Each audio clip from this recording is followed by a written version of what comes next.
अस्सलामुअलैकुम व्यूवर्स। उम्मीद करता हूँ कि आप सब खैरियत से होंगे। आज का वाक़या शुरू करने से पहले अगर आप चैनल पर नए हैं तो हमारे चैनल को सब्सक्राइब कर दें। तो चलिए बढ़ते हैं आज के वाक़ये की तरफ। जो वाक़या आज मैं आपके साथ बयान करने जा रहा हूँ, ये वाक़या हमें इस्लामाबाद से मोहम्मद वसीम ने भेजा है।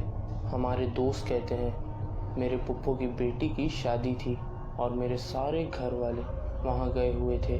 ढोलकियाँ चल रही थी और वो दिन ढोलकी का आखिरी दिन था, जिसकी वजह से ज़्यादा रौनक थी।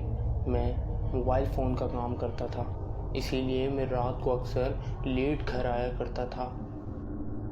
एक रात मेरी वालदा की कॉल आई कि वापसी में जब तुम घर आओगे तो सीधा पुप्पो के घर आ जाना, हमें वहाँ से लेते हुए घर जाना, हम भी तुम्हारे साथ घर चलेंगे। मैंने कहा ठीक है। कहते हैं कि रात का 1 बजे का वक्त था तो मैं अपने पुप्पो के घर चला गया। थोड़ी देर ही हुई थी कि मेरे कज़न ने कहा कि आज आखिरी दिन है, थोड़ा सा एंजॉय करते हैं। तो वो मुझे अपने साथ स्नूकर क्लब ले गया। इस्लामाबाद में रहने वाले जानते हैं कि वहाँ पर अक्सर स्नूकर क्लब जितने भी हैं 24 आवर्स खुले रहते हैं। वसीम कहते हैं कि हमने काफ़ी एंजॉय किया एक साथ, और जब हम फ्री होकर वापस घर आ रहे थे तो हमारा गुज़र एक कब्रिस्तान की तरफ से हुआ और मेरे कज़न को शरारत सूझी और अब वो तफरीह में आकर कहने लगा, चलो आओ कब्रिस्तान चलते हैं। मैंने कहा नहीं भाई, रात का वक्त है, कब्रिस्तान में नहीं जाते। और अक्सर जितने भी रिपेयरिंग के फ़ोन होते थे कस्टमर्स के, मैं वो घर पे बनाया करता था, तो वो फ़ोन्स में दुकान से घर ले आया करता था। उस टाइम मेरी जेब में पैसे और मोबाइल फ़ोन भी थे। तो मैंने उस वक्त अपने कज़न से कहा कि देखो ये ठीक नहीं है, मेरी जेब में मोबाइल्स और पैसे भी हैं और हो सकता है कि कब्रिस्तान में मवाली लोग बैठे हों जो नशा करने वाले लोग होते हैं।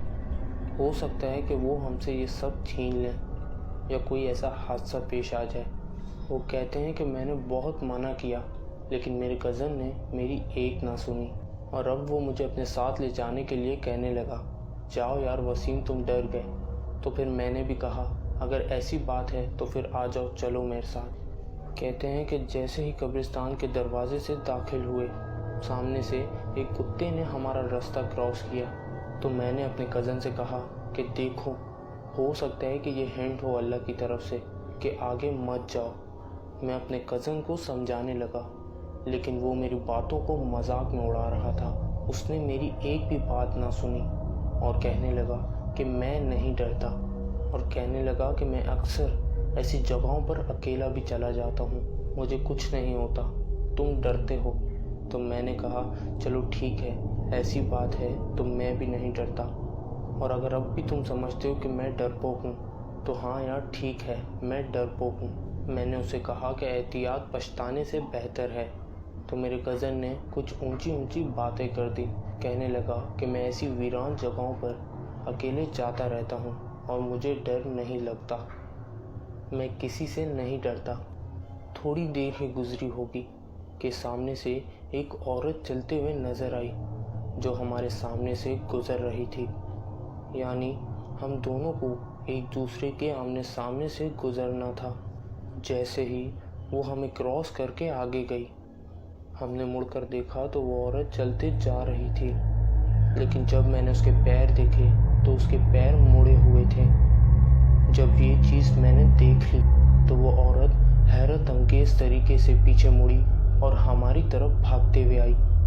वो बहुत ही अजीब और खौफनाक तरीके से हमारी तरफ चलते हुए आ रही थी।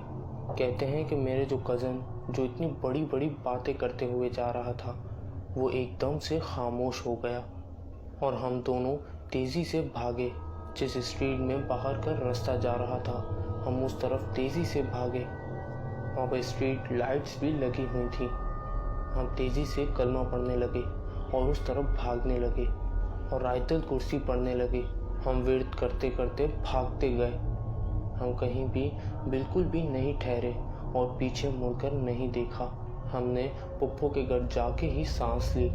हमारे दोस्त कहते हैं कि कभी भी ज़िंदगी में ऐसी बेवकूफ़ी मत करना और ख़ुद को बहादुर समझने की कोशिश मत करना, ख़ास कर ऐसी जगहों पर जहाँ अक्ल ज़्यादा मायने रखती है, ना कि बहादुरी, क्योंकि ये भी अल्लाह की बनाई हुई मखलूक है और इन्हें भी गुस्सा आ सकता है।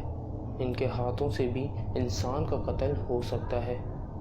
और वो कहते हैं कि एहतियात करें, एहतियात पछतावे से बेहतर है।